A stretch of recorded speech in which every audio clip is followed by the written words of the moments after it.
이렇게 하다 보면 원고 측에서 상간남, 상간녀 소송을 들어가는 경우가 대부분입니다. 이런 상황에서 피고들이 가장 걱정하는 것 중에 하나가 소장이 집으로 오는 것이고 이것을 막을 수 있는 방법에 대해서 물어보는데 오늘은 이 부분에 대해서 알려드리겠습니다. 일단 집으로 오지 않도록 하기 위해서 최우선적으로 해야 하는 것은 사건 번호를 파악하는 것입니다. 사건 번호는 법원에서 집으로 보내기 직전까지만 파악하면 되고 설령 우편을 보냈다 하더라도 직후에 파악을 했다라고 하면 우체국 아저씨와 전화를 해서 집으로 말고 다른 곳에서 받을 수 있습니다. 일단 상간녀 소송의 사건 번호를 파악하는 방법 중 가장 확실한 방법은 소장이 접수된 법원에 직접 가는 것입니다. 일단 관할 법원의 종합민원실로 가서 원고의 이름과 피고의 이름을 말하면서 본인이 소송을 당한 것 같다면서 사건 번호를 알려달라고 해야 합니다. 이때 주의해야 할 것은 원고가 소장을 접수할 직후에는 피고의 주민번호를 모르는 상황이고 그래서 소장이 피고의 주민번호를 기재하지 않는 상황입니다. 그렇기 때문에 종합민원실 직원이 주민번호를 물어보거나 신분증을 달라고 요청하면 반드시 원고가 주민번호 없이 접수를 했다고 말을 하면서 원고의 이름과 피고의 이름을 말하면서 그것으로 검색을 해달라고 요청해야 합니다. 그래서 사건 번호가 나오고 검색이 되면 그때 법원에서 소장을 수령하면 됩니다. 그리고 난 후 손달 주소 변경 신청서를 제출하거나 또는 변호사를 선임해서 진행하면 집이나 회사 등으로 우편 오는 것을 막을 수가 있습니다. 그런데 이 방법은 법원에 직접 가야 하고 원고가 소장이 접수한 후에만 알 수 있다는 사실입니다.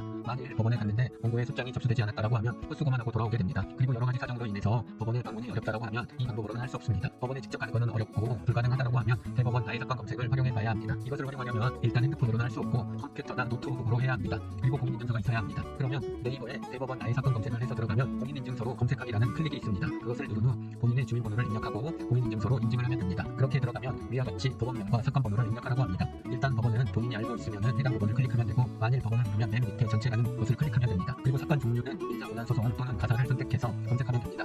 여기에서 사건 번호가 검색되면 그때는 사건 번호로 현재 소송이 진행되고 있다는 것을 확인해야 합니다. 그래서 소장이 발송되지 않으면 바로 변호사를 선임하거나 또는 법원에 전화해서 보내지 말아달라고 요청을 한 후 직접 가서 수령을 하거나 송달 주소 변경 신청서를 법원에 최대한 빨리 제출해야 합니다. 여기서 중요한 것은 대법원 나해사건 검색으로 사건 번호가 파악되는 경우에는 이미 소송이 상당 부분 진행되고 있는 상황입니다. 그러하기 때문에 서둘러서 움직여야 합니다. 상간남, 상간녀 소장을 집으로 오지 않게 하기 위해서 일단 원고가 소장을 접수해야 하고 그런 후 피고가 최대한 빨리 사건 번호를 파악하는 것이 가장 중요하다는 점 꼭 참고하시길 바랍니다.